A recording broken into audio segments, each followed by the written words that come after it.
सब 10 तारीख का आज का ऑर्डर, यही है ना ऑर्डर चाचा? हमारे कसाई यही है ना ऑर्डर? कहाँ जा रही नाम लिखे हैं, कहाँ जा रहे हैं बाबा? काम सारा तुम करते हो।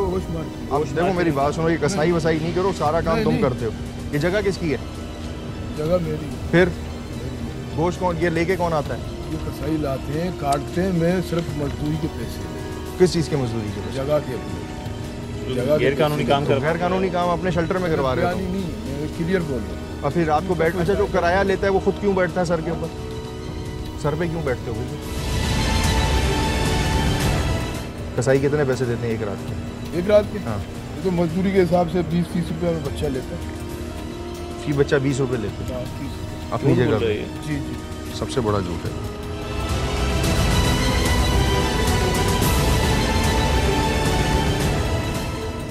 तुम लोगों को कितने पैसे देते हैं? जी हमारे को तो यही 200-300 रुपये देते हैं कचरा फेंकने। अच्छा, ये खुद नहीं फेंक सकते कचरा? मालिक कौन है?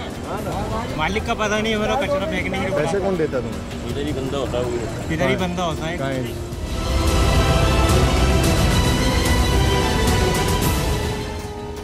मुफ्त दे देता है? कभी पैसे दे देते हैं, कभी पाए रोजाना घर पका लेता है? जी रोजाना बेच देते हैं। कहाँ बेच देते हो? सर बिकते हैं मार्केटों में। कहाँ मार्केट में?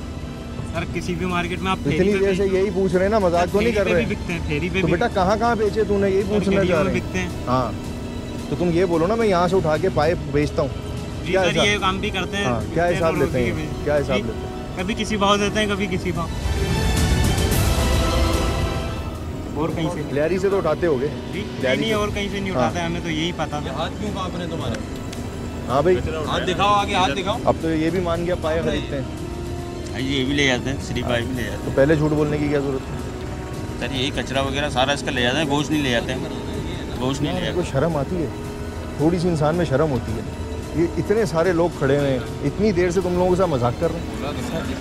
सर अगर हम काटने वाले होते हैं ना। अरे काटने वाली मैं बात ही नहीं कर रहा सर, पहले ही यहाँ मौजूद होते हैं, मेरा ये कहने का मकसद। ओ भाई, तुम अपनी सही बात बोलो यार। मैं यहाँ से गोश्त लेके जाता हूँ बेचने के लिए, इतनी सी बात है। गोश्त नहीं ले जाता, फिर पाए वाए ले जाते हैं, यही बोल रहे हैं। जो उनका पाए गोश्त का हिस्सा नहीं होते, क्या होता है वो?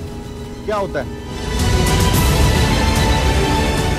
मेरी बात सुन लो, मैं इसलिए पूछ रहा हूँ कि अभी हम यहाँ पूछ रहे हैं, अभी पुलिस वाले ले जाके जब तुमसे बनवाएंगे फिर झूठ ना निकले। बात एक ही हो। आपको सही बात बता रहा हूँ जो बात। चलो ठीक है। अच्छा जी, पहली बात तो जिस जगह पे ये सारे बच्चे जो हैं भैंस के गाय के ज़िबा किए जा रहे हैं, इस जगह पे हम खड़े हुए हैं और ज़ाहिर है इसके सारे मनाजिर हम नहीं दिखा सकेंगे, ख़ून बहुत ज़्यादा है। और अनएक्सपेक्टेडली हमें ये था कि हम थोड़ा सा टाइम जल्दी आते, लेकिन ख़राब रास्ते की वजह से हमें यहाँ पहुँचने में टाइम लगा। और इनका काम इतना फास्ट है कि इन्होंने आते ही आधे घंटे के अंदर जो है वो 60-65 जो बच्चे हैं उनको ज़िबा भी कर दिया, क्योंकि इसमें टाइम तो लगता नहीं है। और ये सारे बच्चे जो हैं ये 1-1, 2-2 दिन, 5-5 दिन, और इसमें जो 1-2 बच्चे बच गए और उसमें चल भी नहीं पा रहे जो ये बात कर रहे थे। और उसमें जो बात की जा रही है कि इसमें बच्चों का गोश्त क्यों ज़्यादा ख़तरनाक हो सकता है, उसकी वजह ये है कि अभी आप देख सकते हैं उनको वैक्सीन किसी किस्म की नहीं हुई भी, चला उनसे जा नहीं रहा। और दूसरी बात ये है कि अभी ज़ाहिर है वो बच्चा पैदा हुआ होता है, वो अपनी ग्रोथ में ही नहीं आया होता, और उसको आप जब ज़िबा कर देंगे तो कुछ भी नहीं पता ना कि वो मिसाल के तौर पे आज वो पैदा होगा, उसको कौन सी बीमारी है, क्या है। ये तो बस उन्होंने डायरेक्ट उसको लोड करा ट्रक पे और यहाँ पे लेके आ गए।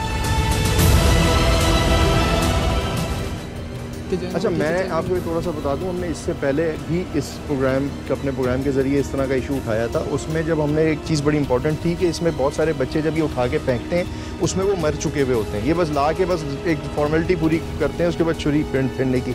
अब आप ये देख लें, बच्चा है भैंस का, अब इससे चला भी नहीं जा रहा। तो अब इसमें सिर्फ ये बताना है कि हम रोज़ाना जो गोश्त मार्केट में बिकता है ये बेसिकली बकरे का गोश्त ज़ाहिर करके बेचते हैं, क्योंकि अभी आपको जैसे ये गोश्त टंगा हुआ नज़र आ रहा होगा, ये आपको बिल्कुल बकरे का गोश्त लग रहा होगा और इसी तरह से टंगा हुआ होगा। और ये मुख्तलिफ जो रेस्टोरेंट्स हैं कराची के, स्पेशली वहाँ पे शादी ब्याह की तकरीबात हों या मुख्तलिफ होटल्स हों, ये वहाँ पे बिकता है और उनका प्रॉफिट डबल हो जाता है, क्योंकि जो गोश्त उनको 800 रुपये किलो या 900 रुपये किलो ख़रीदना है, 1200 रुपये किलो उसका रेट है गोश्त बकरे का, तो वो इनको मार्केट से यहाँ से 350-400 रुपये किलो मिल जाता है, तो उनका भी फ़ायदा हो जाता है। ऐसे ही है सर? ऐसे ही होगा? ऐसे ही होगा डेफिनेटली। जिस हिसाब से ये ला रहे हैं 500-1000 में ये ला रहे हैं इनके हिसाब से, तो ये गोश्त ही इनका 800-1000 में जाता होगा, पूरा 4-5 किलो आ जाता होगा।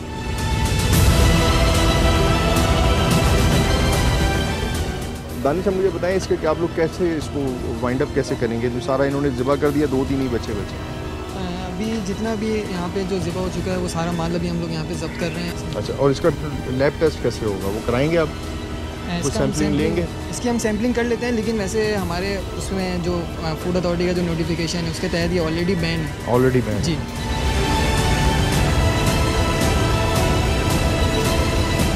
के लिए वो भी करवा देंगे हाँ, कि इसको पहचानने का जो हाँ बताएं। अच्छा, आमतौर पे जो अगर आप गोश्त की मार्केट में जाते हैं, बकरे वगैरह अगर आप बकरे के नाम पे अगर ये बेचा जा रहा है तो आवाम किस तरीके से इसको देखे, तो इसकी एक आसानी से जो एक आम आदमी समझ सकता है उसके लिए ये है कि जो इसके पैर हैं वो आप ये देखिएगा कि थोड़े से उसके होते हैं, चौड़े होते हैं और मोटे होते हैं। और बकरे के ज़रा आमतौर पे बकरे के जो है ना पतले होते हैं। तो ये एक आवाम के लिए है कि अगर गोश्त लेने जाए तो ख़ास तौर पे ये चीज़ ज़रूर इसको अपने जहन में रखिए कि जो है ना किस तरीके से लें। अच्छा, दूसरी एसी साहब मेरा इसमें और ये एक जनरल राय भी है कि जब ये बच्चे ज़िबा हो जाते हैं तो हमारे यहाँ वैसे ही लाइव स्टॉक की कमी होती चली जा रही है और उसकी ग्रोथ जो है बहुत कम है, दुनिया में जितनी ज़्यादा है। एक तो हम वो उसकी ग्रोथ नहीं कंट्रोल कर पाते, फिर दूध की जो कमी और दूध का रेट है उसके पीछे भी तो इसी का आंसर होगा ना। जब बच्चा पलेगा ही नहीं, बड़ा ही नहीं होगा। एनिमल स्लॉटर कंट्रोल एक्ट है, उसमें तो यही है कि उसमें यूज़फुल एनिमल्स हैं। 3 साल से बच्चे जो कम फीमेल जो एनिमल्स होंगे वो काटने ही नहीं है इनको, क्योंकि उनकी रिप्रोडक्शन वगैरह होगी और मिल्क वगैरह के हिसाब से तो उनको काटने ही नहीं है। तो उस हिसाब से जो ब्रीडिंग वगैरह वो सारी इसी हिसाब से डिस्टर्ब होगी।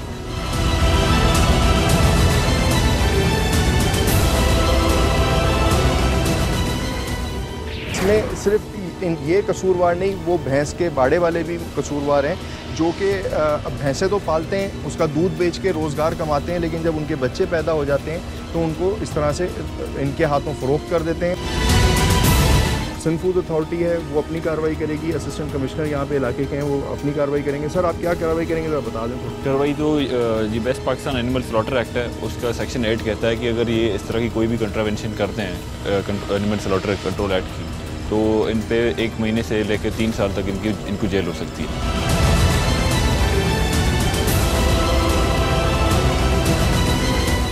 ये रात के कुछ 3:30 का लगभग का टाइम हो गया है और पिछले 2 घंटे हमें लगे इस पूरे यहाँ तक आने में टाइम लगा। फिर उसके बाद जब तक हम यहाँ पहुँचे तो कई जो जानवर थे वो ज़िबा हो चुके थे और बाकी जानवरों को यहाँ से अब हमने कोशिश की है कि इनको मुंतकिल किया जाए, यहाँ तो ईदी के हवाले किया जाए। बेसिक काम तो ये लाइव स्टॉक का है, लेकिन अनफॉर्चुनेटली लाइव स्टॉक को हमने इस टाइम पे सर्च करने की कोशिश की, उनका कोई ऐसा इदारा, कोई ऐसी जगह मौजूद हमें नहीं मिल रही कि वहाँ पे हम उनके हैंड ओवर कर सकें। तो इसलिए कोशिश करेंगे कि इनको जो भैंसों के बच्चे ज़िंदा बच गए इनको ईदी के हवाले कर लें। और इसमें से अनफॉर्चुनेटली कुछ जानवरों की हालत ऐसी है कि वो पता नहीं बच सकेंगे, सर्वाइव कर सकेंगे, नहीं कर सकेंगे।